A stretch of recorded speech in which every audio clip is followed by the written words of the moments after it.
ದೆಹಲಿ ಕಚೇರಿಯಲ್ಲಿ ಯಾವ ರೀತಿಯಾಗಿ ಸಂಭ್ರಮಾಚರಣೆ ಮನೆ ಮಾಡಿದೆ ಅಂತ ನೀವು ಗಮನಿಸ್ತಾ ಇದ್ದೀರಿ. ಹೊಸ ಕಚೇರಿ ಅಂತ ಹೇಳಿದ್ರೆ ತುಂಬಾ ಹೊಸದೇನಲ್ಲ, ಬಟ್ ಈ ರೀತಿಯಾಗಿ ಶಿಫ್ಟ್ ಆದ ನಂತರ ಸಂಭ್ರಮಾಚರಣೆಗಳು ಬಹಳ ನಡೀತಾ ಇದೆ.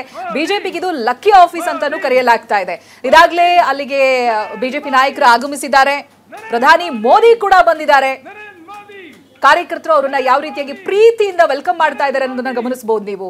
201 ಕ್ಷೇತ್ರಗಳಲ್ಲಿ ಮುನ್ನಡೆಯನ್ನ ಸಾಧಿಸಿದೆ ಎನ್ಡಿಎ. ಅದರಲ್ಲಿ ಬಹುಪಾಲು ಬಿಜೆಪಿಯದ್ದೇ ಅನ್ನೋದು ಬಿಜೆಪಿಗೆ ಸಿಕ್ಕಿರುವಂತಹ ಬಲ. 90 ಕ್ಷೇತ್ರಗಳಲ್ಲಿ ಮುನ್ನಡೆಯನ್ನ ಸಾಧಿಸಿದೆ. ಕಳೆದ ಬಾರಿ 70 ಆಸುಪಾಸಿನಲ್ಲಿ ಇದ್ದಂತ ಬಿಜೆಪಿ ಈ ಬಾರಿ 90 ಕ್ಷೇತ್ರಗಳಲ್ಲಿ ಮುನ್ನಡೆಯನ್ನ ಸಾಧಿಸಿದೆ ಅಂತ ಹೇಳಿದ್ರೆ, ಜೆಡಿಯು ನಂಬರ್ ಅನ್ನ ನೋಡಿದ್ರೆ 83. ಜೆಡಿಯುಗೂ ಹೆಚ್ಚಿನ ಕ್ಷೇತ್ರಗಳಲ್ಲಿ ಬಿಜೆಪಿ ವಿಜಯ ಸಾಧಿಸೋದ್ರಲ್ಲಿ ಅಥವಾ ಮುನ್ನಡೆಯನ್ನ ಸಾಧಿಸುವಲ್ಲಿ ಸಫಲ ಆಗಿದೆ. ಈ ಸಂಭ್ರಮಾಚರಣೆ ಎಲ್ಲಾ ಕಡೆ ಕಾಣಿಸ್ಕೊಳ್ತಾ ಇದೆ. ಜೆಡಿಯು ಕಚೇರಿ ಮುಂಭಾಗದಲ್ಲೂ ಕೂಡ ಸಿಹಿ ಹಂಚಿ ಪಟಾಕಿಯನ್ನ ಹೊಡೆದು ಸಂಭ್ರಮಾಚರಣೆ ಮಾಡಿದ್ರು. ಇದೀಗ ಡೆಲ್ಲಿ ಹೆಡ್ ಆಫೀಸ್ ಅಲ್ಲಿ ಯಾವ ರೀತಿಯಾಗಿ ಬಿಜೆಪಿ ನಾಯಕರು ಸೇರಿದಂತೆ ಕಾರ್ಯಕರ್ತರು ಹಾಗೆ ಕೆಲವೊಂದಷ್ಟು ಜನ ನಾಯಕರುಗಳು ಸೇರಿ ಸಂಭ್ರಮಿಸ್ತಾ ಇದ್ದಾರೆ ಅನ್ನೋದನ್ನ ಗಮನಿಸಬಹುದು. ಹೂಮಳೆ ಸುರಿಸ್ತಾ ಇದ್ದಾರೆ. ಎಲ್ಲಾರ ಕಡೆಗೂ ಕೂಡ ಪ್ರಧಾನಿ ಮೋದಿ ವೇವ್ ಮಾಡ್ತಾ ಇದ್ದಾರೆ, ಅಭಿನಂದಿಸ್ತಾ ಇದ್ದಾರೆ ಪ್ರತಿಯೊಬ್ಬರನ್ನು ಕೂಡ. ಹೂಗುಚ್ಛವನ್ನ ನೀಡೋ ಮೂಲಕವಾಗಿ ವೆಲ್ಕಮ್ ಮಾಡ್ಕೊಂಡಿದ್ದಾರೆ. ಮೋದಿ ಮೋದಿ ಅನ್ನುವಂತ ಘೋಷಣೆಗಳು ಕೇಳಿ ಬರ್ತಾ ಇದೆ. ಸಾಕಷ್ಟು ಸಂಖ್ಯೆಯಲ್ಲಿ ಜನ ಸೇರಿದ್ದಾರೆ. ಅಫ್ಕೋರ್ಸ್ ಈ ರೀತಿಯಾಗಿ ಮತ್ತೆ ಸಂಭ್ರಮಿಸುವಂತ ಅವಕಾಶಗಳು ಸಿಗ್ತಾ ಇದೆ ಅಂತ ಹೇಳಿದ್ರೆ ಬಿಜೆಪಿಯ ಪಾಲಿಗೆ ಇದು ಲಕ್ಕಿ ಆಫೀಸ್. ಹಾಗೆ ಅವ್ರು ಕೊಟ್ಟಿರುವಂತಹ ಕೆಲವೊಂದು ಅಭಿವೃದ್ಧಿಯ ಕಡೆಗೆ ಅವ್ರು ದುಡಿದಿರುವಂತಹ ರೀತಿ ಇವೆಲ್ಲವೂ ಕೂಡ ಇವತ್ತಿನ ವಿಜಯಕ್ಕೆ ಸಾಕ್ಷಿ. ಎಂಜಿಬಿ ಮಹಾ ಆಘಾತವನ್ನ ಅನುಭವಿಸಿದ್ರೆ ಬಿಜೆಪಿ ಅತಿ ಹೆಚ್ಚು ಸ್ಥಾನಗಳಲ್ಲಿ ಮುನ್ನಡೆಯನ್ನ ಸಾಧಿಸಿ ಗೆಲುವಿನ ಸಂಭ್ರಮದಲ್ಲಿದೆ. ಒಟ್ಟು 201ರಲ್ಲಿ ಮುನ್ನಡೆ ಇದ್ರೆ ಬಹುಪಾಲು ಬಿಜೆಪಿಯದ್ದು 90ಕ್ಕೂ ಅಧಿಕ ಕ್ಷೇತ್ರಗಳಲ್ಲಿ ಮುನ್ನಡೆ ಸಾಧಿಸಿತ್ತು. ಅಭೂತಪೂರ್ವ ಗೆಲುವಿನ ಕಡೆಗೆ ಸಾಗಿ ಬಂದಿದೆ. ಇನ್ನೇನು ಅಧಿಕೃತವಾಗಿ ಘೋಷಣೆಗಳು ಮಾತ್ರ ಬಾಕಿ ಇದೆ. ಯಾಕಂತ ಹೇಳಿದ್ರೆ ಇನ್ನೂ ಕೂಡ ಕೌಂಟಿಂಗ್ ಇದೆ. ಕೆಲವೊಂದು ಸೆಂಟರ್ಗಳಲ್ಲಿ ಇನ್ನೂ ಕೂಡ ಕೌಂಟಿಂಗ್ ನಡೀತಾನೆ ಇದೆ ಮತಕ್ಷೇತ್ರಗಳಲ್ಲಿ. ಸೊ ಹಾಗಾಗಿ ಅಧಿಕೃತವಾದಂತಹ ಘೋಷಣೆ ಇನ್ನೂ ಕೂಡ ಆಗಿಲ್ಲ. ಆಗ್ಲೇ ನಾವು ಹೇಳ್ತಾ ಇದ್ವಿ, ಬಿಹಾರ ಆಗಿರೋದ್ರಿಂದ ಇಷ್ಟೇ ಸಮಯಕ್ಕೆ ಮುಗಿದು ಹೋಗುತ್ತೆ ಅಂತ ಹೇಳೋದಕ್ಕೆ ಬರೋದಿಲ್ಲ. ಕಳೆದ ಬಾರಿಯ ಎಕ್ಸಾಂಪಲ್ ಅನ್ನ ಕೂಡ ನಾವು ತಗೋಬಹುದು. ಮಧ್ಯರಾತ್ರಿ 1 ಗಂಟೆವರೆಗೂ ಕೂಡ ಕೌಂಟಿಂಗ್ ನಡೀತಾ ಇತ್ತು. ಮಾಧ್ಯಮ ಪ್ರತಿನಿಧಿಗಳು ನಿಂತು ಕಾದು ನೋಡ್ತಾ ಇದ್ದಿದ್ದು ಇವೆಲ್ಲದಕ್ಕೂ ಕೂಡ ಬಿಹಾರ್ ಸಾಕ್ಷಿಯಾಗಿತ್ತು. ಈಗ ಸುಮಾರು 7 ಗಂಟೆ ಆಗ್ತಾ ಬಂತು, ಕೌಂಟಿಂಗ್ ಮುಗ್ದಿಲ್ಲ. ಕೆಲ ಮತಗಟ್ಟೆಗಳಲ್ಲಿ ಇನ್ನೂ ಕೂಡ ಕೌಂಟಿಂಗ್ ನಡೀತಾ ಇದೆ ಸೆಂಟರ್ಗಳಲ್ಲಿ. ಈ ನಡುವೆ ಬಿಜೆಪಿಗೆ ಗೆಲುವು ಪಕ್ಕ ಆಗಿದೆ. ಮುನ್ನಡೆ ಸಾಧಿಸಿದಂತ ಕ್ಷೇತ್ರಗಳ ನಂಬರ್ಸ್ ಅನ್ನ ನೋಡಿ ಖುಷಿ ಪಟ್ಟಿವೆ. ಸೊ ಹಾಗಾಗಿ ಸೆಕೆಂಡ್ ಹಾಫ್ ಸುಮಾರು 1:30-2 ಗಂಟೆ ಮಧ್ಯಾಹ್ನದ ಹೊತ್ತಿಗೆನೆ ಕನ್ಫರ್ಮೇಶನ್ ಸಿಕ್ಕಿ ಆಗಿತ್ತು ಎನ್ಡಿಎ ಗೆಲುವಿನತ್ತ ಸಾಗ್ತಾ ಇದೆ ಅಂತ. 2/3 ಮೆಜಾರಿಟಿಯಲ್ಲಿ ಜನರು ಬೆಂಬಲ ಕೊಟ್ಟಿದ್ದಾರೆ ಅನ್ನೋದು ಗೊತ್ತಾಗ್ತಾ ಇದೆ. ಕಾರಣಗಳು ಸಾವಿರಾರು ಇರಬಹುದು. ರಿಯಲಿಸ್ಟಿಕ್ ಆಗಿ ಕೊಟ್ಟಿರುವಂತ ಯೋಜನೆಗಳು, ಮಹಿಳೆಯರ ಮತಗಳನ್ನ ಸೆಳೆಯುವಲ್ಲಿ ಮಾಡಿದಂತ ಪ್ರಯತ್ನ, ಇವೆಲ್ಲವೂ ಕೂಡ ಇವತ್ತಿನ ರಿಸಲ್ಟ್ಗೆ ಒಂದು ಬೆಂಬಲವನ್ನ ಕೊಟ್ಟಿದೆ. ಈ ರೀತಿಯಾದಂತ ರಿಸಲ್ಟ್ ಬರೋದಕ್ಕೆ ಬಿಜೆಪಿಯ ಯೋಜನೆಗಳೇ ಕಾರಣ, ಮಾಡಿರುವಂತ ತಂತ್ರಗಳು ಕಾರಣ.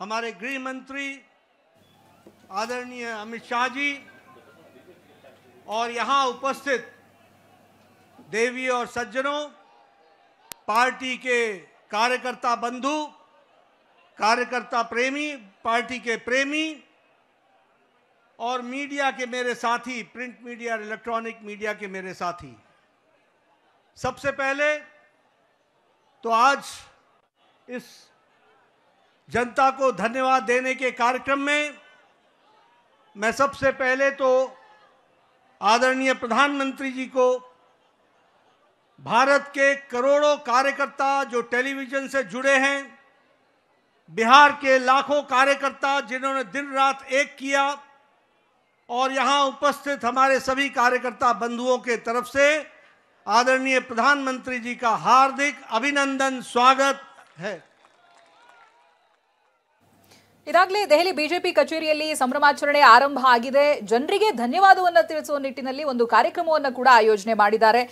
ಜನರಿಗೆ ಕೃತಜ್ಞತೆಯನ್ನು ಹೇಳೋದಕ್ಕೆ, ಅಭಿನಂದಿಸೋದಕ್ಕೆ ಇದಾಗಲೇ ಅಮಿತ್ ಶಾ ಗೃಹ ಸಚಿವರು ಟ್ವೀಟ್ ಅನ್ನ ಕೂಡ ಮಾಡಿ ಹೇಳಿದ್ರು, ಬಿಹಾರದ ಜನರಿಗೆ ಧನ್ಯವಾದ ಅರ್ಪಿಸ್ತೀನಿ, ಜೊತೆಗೆ ನಾವು ಏನ್ ಭರವಸೆಯನ್ನ ಕೊಟ್ಟಿದ್ದೀವೋ ಅದಕ್ಕೆ ದುಪ್ಪಟ್ಟು ಕೆಲಸ ಮಾಡ್ತೀವಿ ಮುಂದಿನ ದಿನದಲ್ಲಿ ಅಂತ. ಸೊ ಅದರ ಜೊತೆಗೆ ಇದೀಗ ಧನ್ಯವಾದ ಕಾರ್ಯಕ್ರಮವನ್ನ ಕೂಡ ಆಯೋಜನೆ ಮಾಡ್ಕೊಂಡಿದ್ದಾರೆ. ಎಲ್ಲಾ ನಾಯಕರುಗಳು ಕೂಡ ಸೇರಿದ್ದಾರೆ. ರಾಜನಾಥ್ ಸಿಂಗ್, ಗೃಹ ಸಚಿವರು ನಿತಿನ್ ಗಡ್ಕರಿ ಇದೀಗ ಮಾತನಾಡ್ತಾ ಇದ್ದಾರೆ. ಬನ್ನಿ ನೋಡೋಣ. मैं सभी कार्यकर्ताओं की तरफ से बिहार की जनता का हार्दिक अभिनंदन करता हूं, स्वागत करता हूं और धन्यवाद देता हूं. इस जनादेश ने जो जनादेश ही नहीं, ಅಭೂತಪೂರ್ವ ಗೆಲುವನ್ನ ಬಿಹಾರದ ಜನ ಈ ಬಾರಿ ಎನ್ಡಿಎಗೆ ಕೊಟ್ಟಿದೆ. ಕಳೆದ ಬಾರಿಯ ಲೆಕ್ಕಾಚಾರಗಳನ್ನ ನೋಡಿದ್ರೆ 74ರಲ್ಲಿ ಇದ್ದಂತ ಬಿಜೆಪಿ 90ಕ್ಕೆ ಜಿಗಿದಿರೋದು.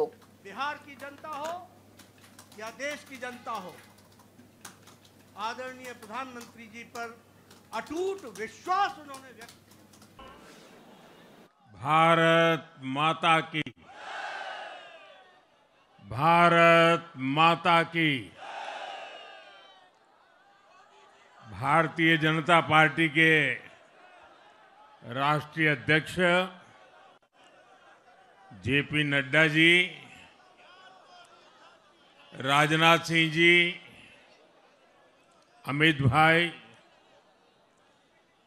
अन्य सभी वरिष्ठ महानुभाव और देश के कोने कोने में टेक्नोलॉजी के माध्यम से हमारे साथ जुड़े हुए सभी देश प्रेमी नागरिक, भारतीय जनता पार्टी के कार्यकर्ता और यहां उत्साह और उमंग से भरे हुए आप सभी साथियों, जय छठी मैया, जय छठी मैया, जय छठी मैया। ये प्रचंड जीत, ये अटूट विश्वास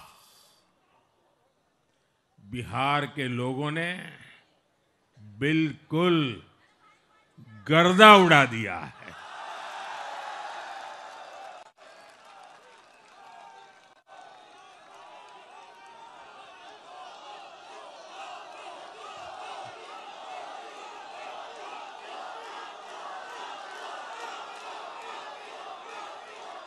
आज बिहार के घर घर में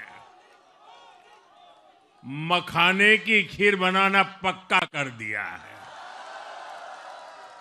और मुझे खुशी हुई कि यहां भी मखाना की खीर सबको खिलाई गई है।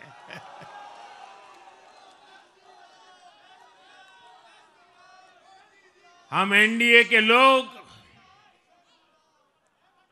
हम तो जनता जनार्दन के सेवक है। हम अपनी मेहनत से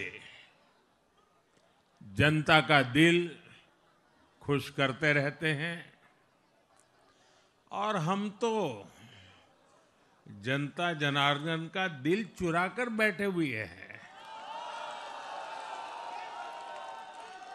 और इसलिए पूरा बिहार ने आज बता दिया है, फिर एक बार एनडीए सरकार, फिर एक बार, फिर एक बार, फिर एक बार। और मैंने चुनाव में बार बार कहा था और बिहार के चुनाव में जब मैं जंगल राज की बात करता था, कट्टा सरकार की बात करता था, तो आरजेडी के लोग कभी विरोध नहीं करते थे, लेकिन कांग्रेस वालों को बहुत चुभता था और बहुत बहुत मोदी क्या बोल रहे हैं, ऐसा क्या बोल रहे हैं। लेकिन आज मैं फिर कहना चाहता हूं मैं कहूंगा अब वापस नहीं आएगी कट्टा सरकार, अब वापस नहीं आएगी, अब वापस नहीं आएगी, अब वापस नहीं आएगी। साथियों, बिहार के लोगों ने विकसित बिहार के लिए मतदान किया है। बिहार के लोगों ने समृद्ध बिहार के लिए मतदान किया है। मैंने चुनाव प्रचार के दौरान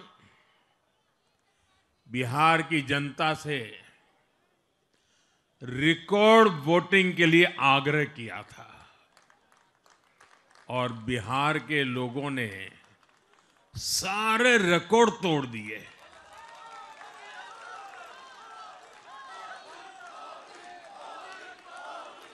मैंने बिहार के लोगों से एनडीए को प्रचंड विजय दिलाने का आग्रह किया था।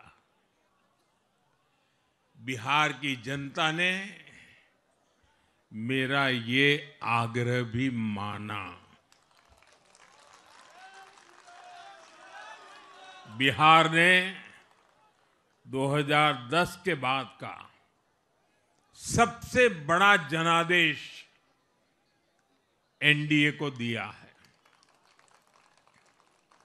मैं बहुत विनम्रता से एनडीए के सभी दलों की ओर से बिहार की महान जनता का आभार व्यक्त करता हूं। मैं बिहार की महान जनता को आदरपूर्वक नमन करता हूं। मैं आज लोकनायक जयप्रकाश नारायण जी, भारत रत्न कर्पूरी ठाकुर जी को भी आदरपूर्वक नमन करता हूं। कर्पूरी ठाकुर जी के गांव से मैंने बिहार में चुनाव अभियान की शुरुआत की थी। अब आज की ये विजय हमें संकल्पित कर रही है कि बिहार के विकास को नई ऊंचाइयों पर ले जाएं। साथियों, एक पुरानी कहावत है, लोहा लोहे को काटता है।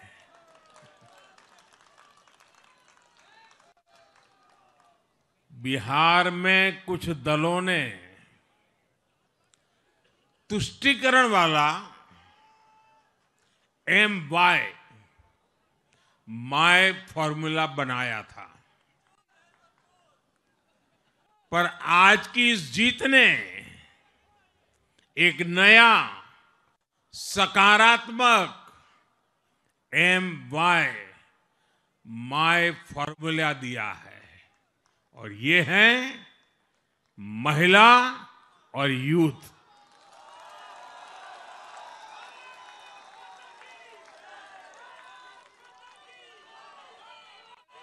आज बिहार देश के उन राज्यों में है जहां सबसे ज्यादा युवाओं की संख्या है और इसमें हर धर्म, हर जाति के युवा है। उनकी इच्छा, उनकी आकांक्षा और उनके सपनों ने जंगल राज वालों के पुराने सांप्रदायिक माय फॉर्मूले को पूरी तरह ध्वस्त कर दिया है। मैं आज बिहार के युवाओं का विशेष रूप से अभिनंदन करता हूं। मैं बिहार की बहनों बेटियों को नमन करता हूं। मैं बिहार के किसानों, श्रमिकों, दुकानदारों, पशुपालकों, मछली पालकों, सभी को नमन करता हूं। साथियों, मैं एनडीए की पूरी टीम को भी बहुत बहुत बधाई देता हूं।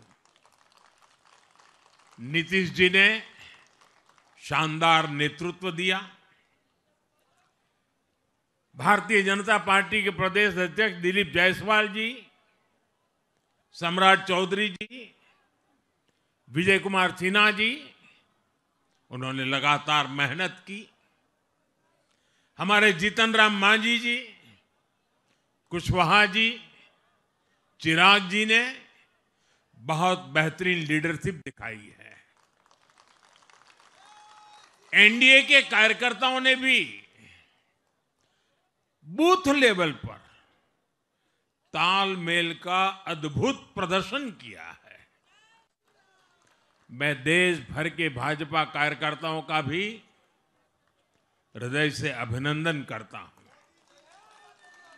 आपने बिहार के हमारे कार्यकर्ताओं के साथ मिलकर भाजपा की एनडीए की झोली को एक शानदार विजय से भर दिया है।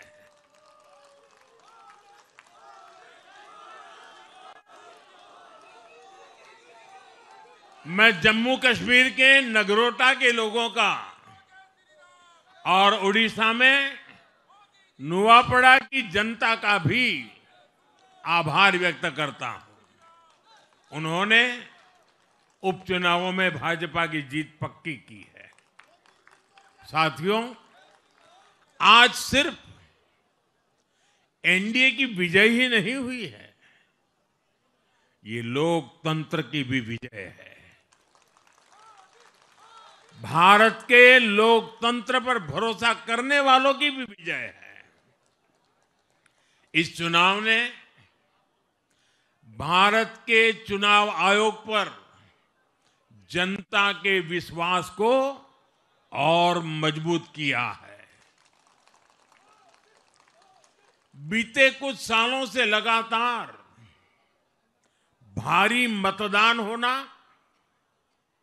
वंचितों, शोषितों द्वारा ज्यादा से ज्यादा मतदान करना, ये चुनाव आयोग की बहुत बड़ी सिद्धि है। साथियों, ये वही बिहार है जो पहले माओवादी आतंक वहां पर हावी था, जहां पर नक्सल प्रभावित इलाकों में 3 बजे वोटिंग खत्म हो जाती थी। ये बहुत कम लोगों को पता होगा। बाकी स्थान पर पूरा समय मतदान होता था, लेकिन उस क्षेत्र में 3 बजे के बाद मतदान कराना भी मुश्किल होता था।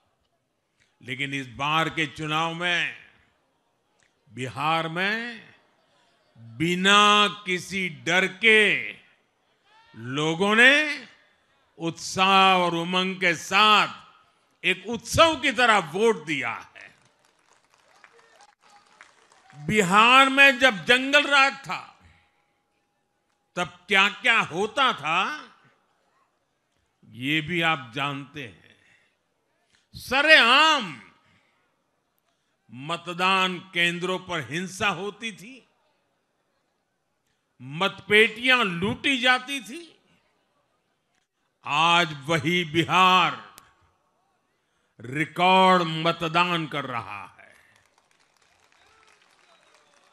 शांतिपूर्ण मतदान कर रहा है। हर किसी का मत दर्ज हुआ, हर किसी ने अपनी पसंद से मत दिया है। साथियों, रीपोलिंग के आंकड़े भी इस बदलाव की गवाही देते हैं। पहले बिहार में कोई चुनाव ऐसा नहीं रहता था जहां रीपोल नहीं होता था। जैसे 2005 से पहले सैकड़ों जगह पर रीपोलिंग हुई थी। 1995 में 1,500 से ज्यादा पोलिंग बूथों पर रीपोलिंग हुई थी। साल 2000 के चुनाव में भी करीब 1,500 जगहों पर फिर से चुनाव करना पड़ा था। लेकिन जैसे ही जंगल राज गया, वैसे वैसे स्थितियां ठीक होती गई और इस बार 2 चरण के इस चुनाव में कहीं पर भी रीपोल करने की नौबत नहीं आई। इस बार शांतिपूर्ण मतदान हुआ और इसके लिए मैं चुनाव आयोग, चुनाव से जुड़े हर कर्मचारी, हमारे सुरक्षा बल, बिहार के जागरूक मतदाता सभी का आज अभिनंदन करता हूं और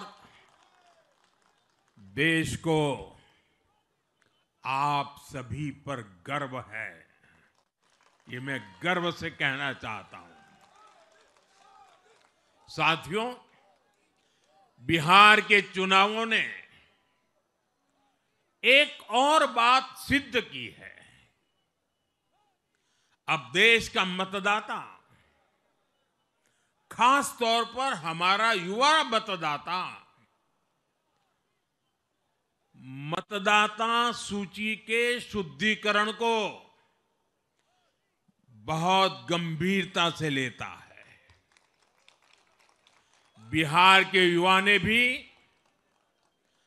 मतदाता सूची शुद्धिकरण को जबरदस्त तरीके से सपोर्ट किया है और मैं मानता हूं कि लोकतंत्र की पवित्रता के लिए हर मतदाता का उसकी अहमियत होती है, उसका हक होता है। अब हर दल का यह दायित्व बनता है कि वे पोलिंग बूथ पर अपनी अपनी पार्टियों को सक्रिय करें और मतदाता सूची शुद्धिकरण के काम में उत्साह के साथ जुड़े, 100% योगदान दें ताकि बाकी जगहों पर भी मतदाता सूची का पूरी तरह शुद्धिकरण हो सके। साथियों, बिहार वो धरती है जिसने भारत को लोकतंत्र की जननी होने का गौरव दिया है।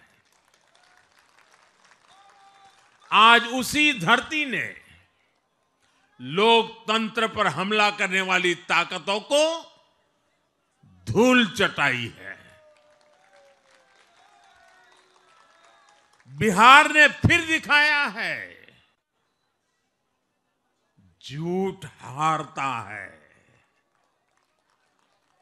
जनविश्वास जीतता है। बिहार ने डंके की चोट पर कह दिया है, जमानत पर चल रहे लोगों का जनता साथ नहीं देगी।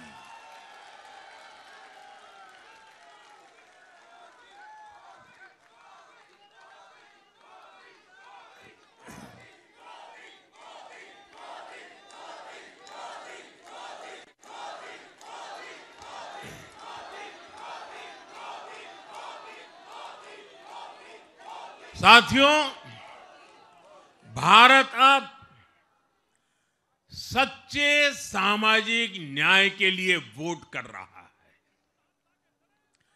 जहां हर परिवार को समानता, सम्मान और अवसर मिलते हैं और जहां अब तुष्टीकरण की कोई जगह नहीं, लेकिन तुष्टीकरण की जगह ले ली है संतुष्टीकरण ने।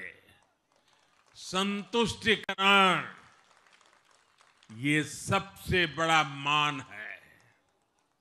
भारत के लोग अब सिर्फ विकास चाहते हैं, तेज विकास चाहते हैं, विकसित भारत बनाना चाहते हैं।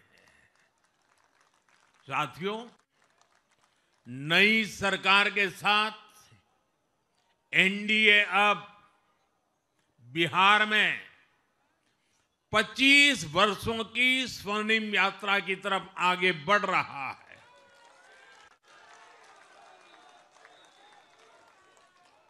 बिहार ने ये सुनिश्चित किया है, बिहार की महान भूमि पर फिर कभी जंगल राज की वापसी नहीं होने वाली है। आज की ये जीत बिहार की उन माताओं, बहनों और बेटियों की है जिन्होंने सालों तक आरजेडी के शासन में जंगल राज का आतंक झेला है। ये जीत बिहार के उस नौजवान की है जिसके भविष्य को कांग्रेस और लाल झंडे वालों के आतंक के कारण बर्बाद किया गया। आज वो रेड कॉरिडोर, आतंक के वो दिन इतिहास बन गए हैं। बिहार विकास के रास्ते पर आगे बढ़ रहा है और अब ये यात्रा रुकने वाली नहीं है। साथियों, आज के ये परिणाम उन विकास विरोधियों को भी बिहार का जवाब है जो कहते थे और बेशर्मी से कहते थे कि बिहार को एक्सप्रेसवे और हाईवे नहीं चाहिए, जो कहते थे बिहार को इंडस्ट्री नहीं चाहिए, जो कहते थे कि बिहार में ट्रेन, एयरपोर्ट की क्या जरूरत है। आज के ये परिणाम वंशवाद की राजनीति के खिलाफ विकासवाद की राजनीति को दिया जनादेश है।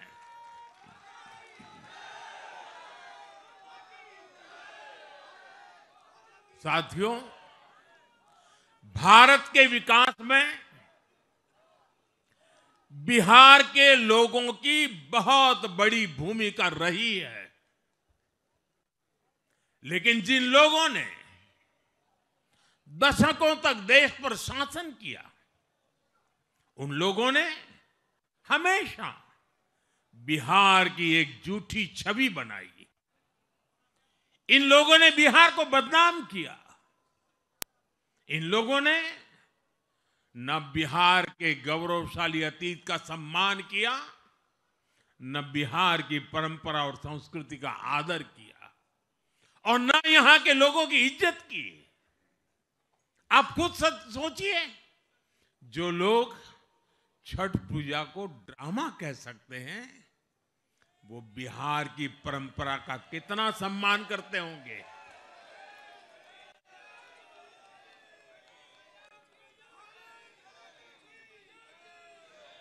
और इनकी हेकड़ी देखिए। साथियों, छठी मैया से कांग्रेस आरजेडी ने आज तक माफी नहीं मांगी, और बिहार के लोग ये कभी नहीं भूलेंगे। साथियों, बिहार की आन बान शान, ये हमारी प्राथमिकता है।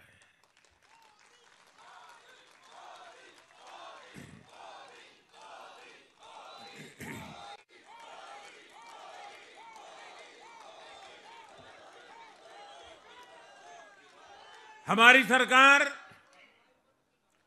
छठ को यूनेस्को की हेरिटेज लिस्ट में शामिल करने का प्रयास कर रही है। लक्ष्य ये है कि पूरा देश, पूरी दुनिया इसके महत्व से, इस संस्कृति से जुड़ सके। आपने भी इस बार देखा है कि जब इस बार छठ पूजा के दौरान रेलवे स्टेशनों पर छठी मैया के गीत गूंजे तो हर कोई इस पावन पर्व में सम्मिलित होता दिखा। साथियों, पिछले वर्ष देश के लोगों ने लगातार तीसरी बार एनडीए को अपना जनादेश दिया था। 60 वर्षों बाद ऐसा अवसर आया जब किसी को लगातार तीसरी बार सत्ता में आने का अवसर मिला। ये देश के विश्वास का, देशवासियों के आशीर्वाद का परिणाम था। और लोकसभा चुनाव के बाद देश के कई राज्यों में भी हमें विधानसभा चुनावों में प्रचंड बहुमत के साथ जीत मिली। जिस हरियाणा की धरती ने जय जवान जय किसान की भावना को आगे बढ़ाया, उस हरियाणा ने हमें लगातार तीसरी बार सेवा का अवसर दिया। छत्रपति शिवाजी महाराज, बाबा साहब आंबेडकर और वीर सावरकर की पुण्यभूमि महाराष्ट्र में हमें प्रचंड जीत मिली। लगातार तीसरी बार महाराष्ट्र ने हमें विजयी बनाया। हम 25 वर्षों के बाद देश की राजधानी में बहुमत से जीते और आज बिहार में जहां इतनी बड़ी जनसंख्या ग्रामीण हिस्सों में बसती है, हम वहां इतनी बड़ी संख्या में जीत कर आए हैं। साथियों, देश के हर हिस्से में,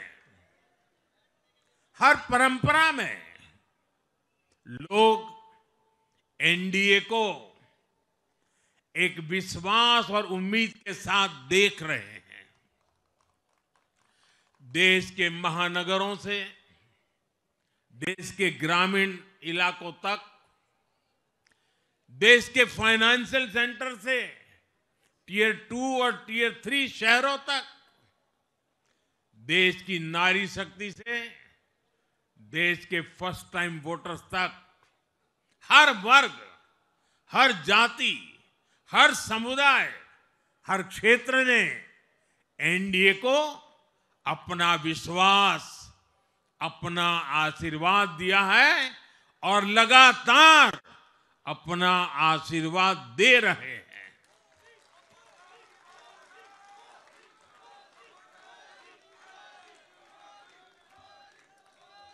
साथियों,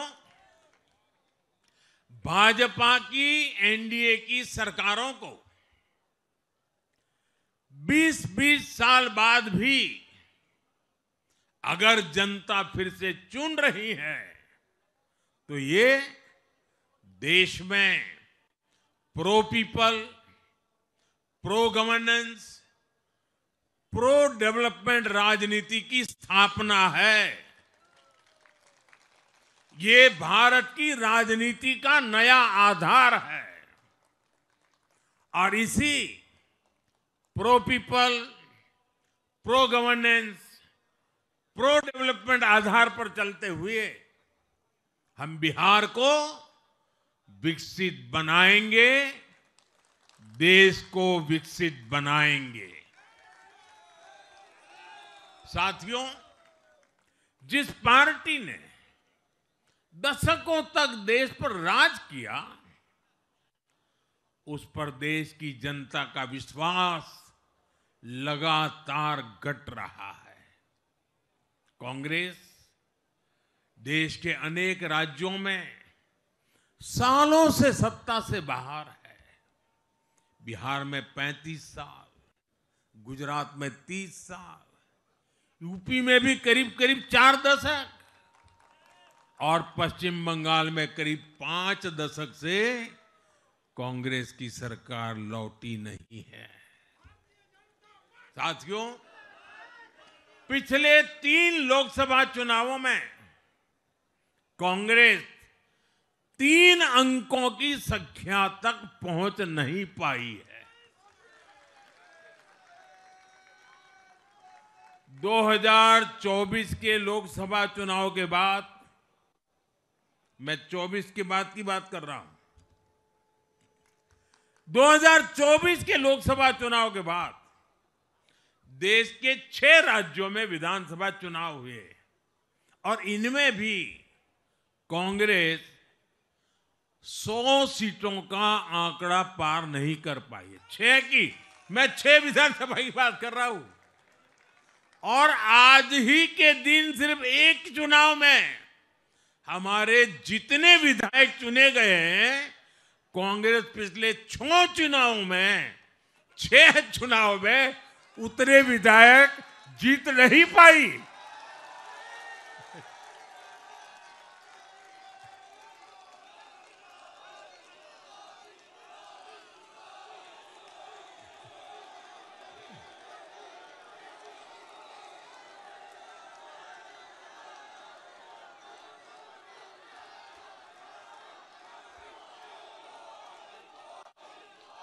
अब आप सोचिए, आज एक चुनाव में हमें जितनी सीटें मिली हैं, 6 विधानसभा चुनाव जो अभी लोकसभा के बाद गए, उतनी सीटें, उससे भी हम लोग ज्यादा इस बार लेके आए।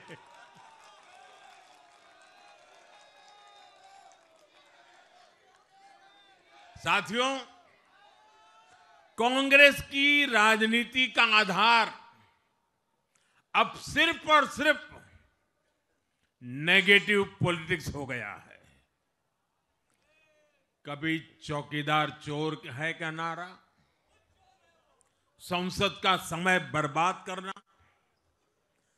हर इंस्टीट्यूशन को अटैक करना, कभी ईवीएम पर सवाल, कभी चुनाव आयोग को गाली, कभी वोट चोरी का मनगढ़ंत झूठा आरोप, जाति और धर्म के आधार पर लोगों को बांटना, देश के बजाय देश के दुश्मनों के एजेंडे को आगे लाना।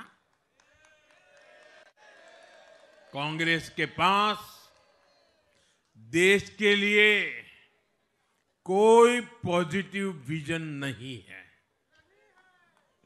सच्चाई यह है कि आज कांग्रेस, और मैं बहुत गंभीरता के साथ कहता हूं, आज कांग्रेस मुस्लिम लीगी माओवादी कांग्रेस यानी एमएमसी बन गई है।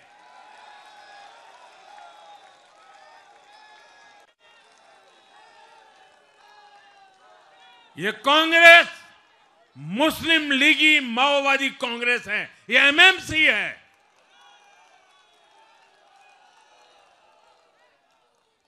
और कांग्रेस का पूरा एजेंडा अब इसी पर चलता है। और इसलिए अब कांग्रेस के भीतर भी एक अलग धड़ा पैदा हो रहा है, जो इस नेगेटिव पॉलिटिक्स से असहज है। ये जो कांग्रेस के नामदार हैं, ये जिस रास्ते पर कांग्रेस को लेकर चल रहे हैं, इसके प्रति घोर निराशा, घोर नाराजगी अंदर ही अंदर पनप रही है। और मुझे तो आशंका है, हो सकता है कि आगे कांग्रेस का एक और बड़ा विभाजन हो। और साथियों, कांग्रेस के जो सहयोगी दल हैं, वो भी समझने लगे हैं कि कांग्रेस अपनी नेगेटिव पॉलिटिक्स में सबको एक साथ डुबो रही है। और आपको याद होगा, इसीलिए ही तो मैंने बिहार चुनाव के दौरान भी कहा था कि कांग्रेस के नामदार तालाब में डुबकी लगाकर बिहार चुनाव में खुद डूबने और दूसरों को डुबेने की प्रैक्टिस कर रहे हैं।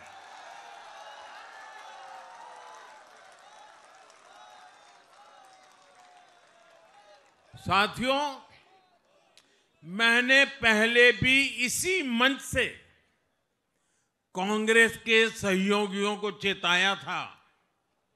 मैंने कहा था कि कांग्रेस एक लायबिलिटी है। कांग्रेस एक ऐसी परजीवी है जो अपने सहयोगियों के वोट बैंक को निगलकर अपनी वापसी करना चाहती है। इसलिए कांग्रेस से सावधान रहने की जरूरत उसके सहयोगियों को भी है। आज बिहार में आरजेडी को सांप सूंघा हुआ है। और जैसे मैंने बिहार चुनाव के समय कहा था, बहुत जल्द दोनों का झगड़ा अब खुलकर सामने आने वाला है। साथियों, आज की ये विजय एक नई यात्रा की शुरुआत है। बिहार ने जो भरोसा हम पर जताया है, उसने हमारे कंधों पर जिम्मेदारी और बढ़ा दी है। मैं आपको विश्वास दिलाता हूं, आने वाले 5 साल बिहार और तेज गति से आगे बढ़ेगा। बिहार में नए उद्योग लगेंगे। बिहार के नौजवानों को बिहार में ही रोजगार मिले, इसके लिए लगातार काम किया जाएगा। बिहार में निवेश आएगा। ये निवेश और ज्यादा नौकरियां लाएगा। बिहार में पर्यटन का विस्तार होगा। दुनिया को बिहार का नया सामर्थ्य दिखेगा। बिहार में हमारे तीर्थों का, आस्था के स्थानों का, हमारी ऐतिहासिक धरोहरों का कायाकल्प होगा। साथियों, मैं आज देश और दुनिया भर के निवेशकों से भी कहूंगा कि बिहार आपके स्वागत के लिए तैयार है। मैं देश और दुनिया में बसी बिहार की संतानों से भी कहूंगा कि बिहार में निवेश करने का सबसे उपयुक्त समय है। साथियों, आज मैं बिहार की एक एक मां, एक एक युवा, एक एक किसान, एक एक गरीब परिवार को कहना चाहता हूं, आपका भरोसा, आपका भरोसा ये मेरा प्रण है।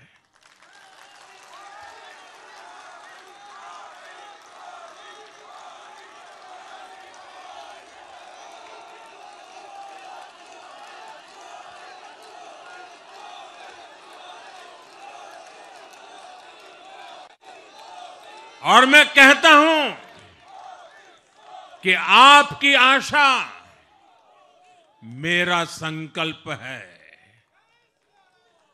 और मेरे नौजवान साथियों, आपकी आकांक्षा ये मेरी प्रेरणा है।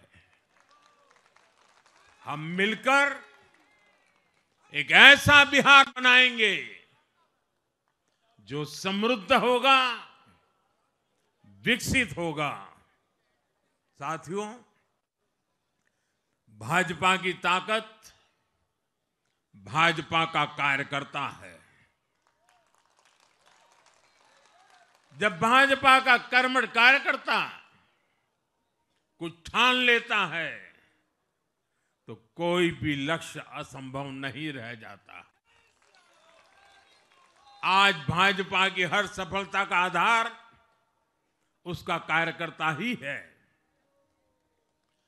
और अब आज की इस विजय ने भाजपा कार्यकर्ताओं को केरला, तमिलनाडु, पुडुचेरी, असम और पश्चिम बंगाल में भी नई ऊर्जा से भर दिया है।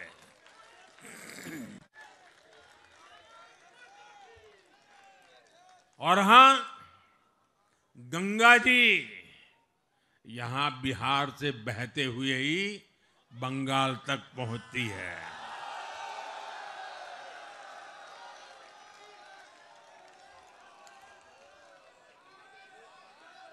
बिहार ने बंगाल में भाजपा की विजय का रास्ता भी बना दिया है।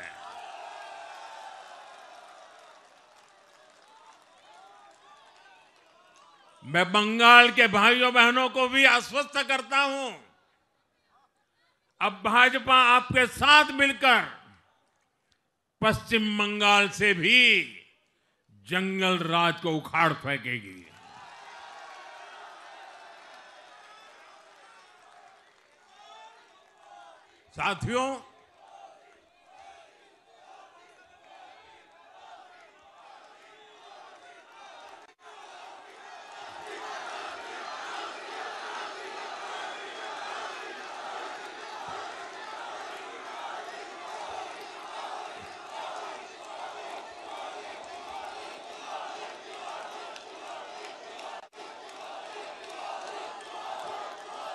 साथियों, मैं एक बार फिर बिहार के हर मतदाता का आभार व्यक्त करता हूं। आप सबका भी बहुत बहुत धन्यवाद। भारत माता की ये वर्ष वंदे मातरम के 150 का महत्वपूर्ण वर्ष है।